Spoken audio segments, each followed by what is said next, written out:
Family, how y'all doing today? I hope y'all doing great. Today is actually a huge day, y'all, because this is our first ever creator partnership on the channel. So shout out to AISLPC for sending this out. I've been waiting on this device for a minute. I'm just a guy who want to play in bed, on games, on a handheld, so then my PC just be... Introducing the RG43H Pro handheld device by AISLPC. This bad boy is equipped with the RG43H quad-core processor, comes in multiple language, a 4000 mAh battery, built-in Wi-Fi, RGB lighting, and a vibration motor. It also features a headphone jack, USB-C, HDMI for the big screen, and an SD card itself. Let's take this bad boy off. Okay, so it come with some stickers, gas stickers, some wipes. Come with the manual, of course, and it comes with the device itself. Let's take this out. Oh, it's a lot lighter than I thought it'd be, honestly. Okay. One thing I noticed right off the bat is how clicky the bumpers and the triggers is. The analogs actually feel pretty nice. The D-pad, it's all right. Let's remove this, actually no, let me keep that on, You gotta save with the plastic sometimes. I ain't trying to take it off too soon. You got the volume button, the power button. If we turn it around, you see the speakers is on the back. Speakers is on the back. Also, forgot to mention it comes with a plastic screen protector, which is very, very nice. But let's go ahead and turn this on.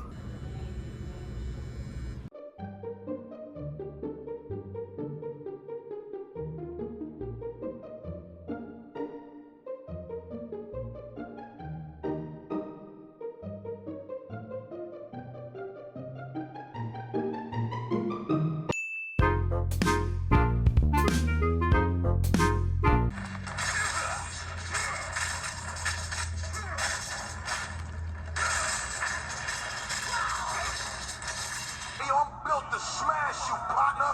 I'm gonna break your goddamn neck. I'm gonna take your tongue out and lick my ass with it.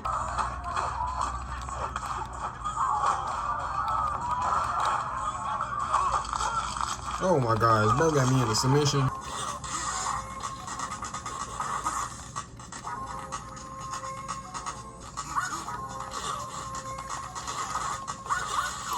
Alright, we now in GTA. Oh wait, wrong button. No started so far, y'all, with the games we playing. Feel me? Everything moving smooth. So those are my first impressions. Honestly, I'm impressed so far. The D-pad is better than I expected. The analogs actually feel quite good. The buttons feel good. It's actually comfortable, but we only been playing on this for a little bit, and I don't want to give my full review until we play with it a little more. So I'm gonna take my time with this, and we'll be back.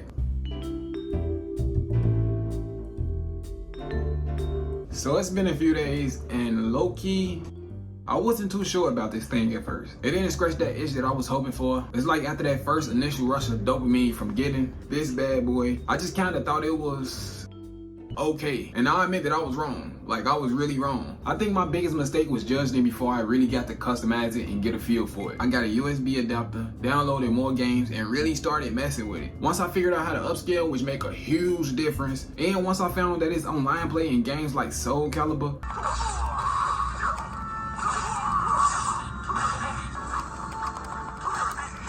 my opinion completely changed. I wasn't really expecting this handheld to be able to run games like GTA as smooth as it did. It was no stutterings or anything that made me drop the game. And it actually was smooth in other games that we played too. And that's when this thing really started clicking for me. I completely understand why people love these devices. Coming from PC, at first I thought the games looked a bit rough. Then I figured out how to turn it on, get the quality better, and it made a huge difference. It's actually up there with PC emulating. One thing I also like is how you don't gotta keep taking out the SD to download new games you want. I figure you just gotta go to the downloads tab and it's a bunch of games just ready to be installed. So that's pretty convenient, especially if you're not a tech savvy person. And the best part about this whole thing is the library.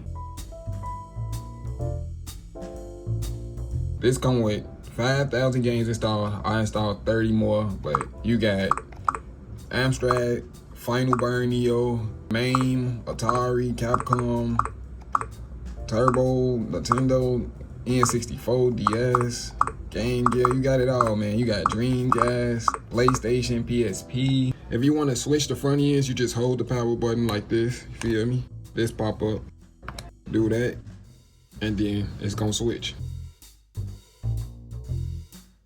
You can play so many games on this game. I'm talking hack games, homebrew games. I literally was just playing Tekken 8 on this thing. Yes, not the actual Tekken 8, but Tekken 6 modded into Tekken 8 to where it got the characters, it got the music, it got the main menu, and it even got the whole Tekken 8 cutscene.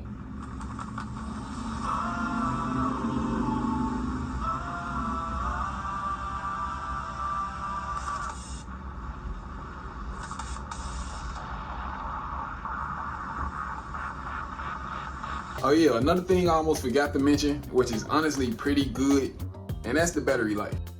I've been using this thing for a while. I done gamed on it for a long time in one session, and I haven't found myself reaching for the charger to charge it or needing to charge it, you feel me? Now obviously it depends on your brightness settings or whatnot, but for the most part, it's all good. It take a little minute to die. So yeah, that's a W. Now, it's definitely not perfect.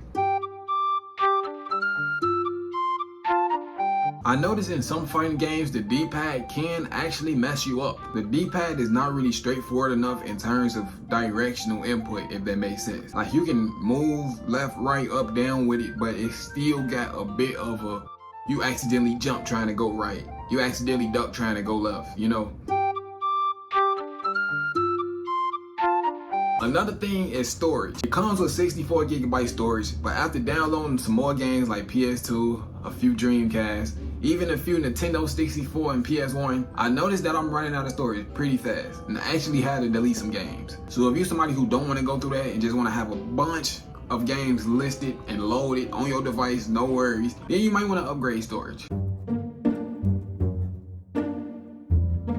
Remember me talking about that select few games that do stutter? Well, yeah, this is one of them, the Simpsons game. I tried changing the settings as much as I could, but nothing would change the result, and it would just stay stuttering. And you actually can hear hitches in the speaker as well when it's stuttering, so that's something I noticed. Maybe you do better in a turn-based RPG.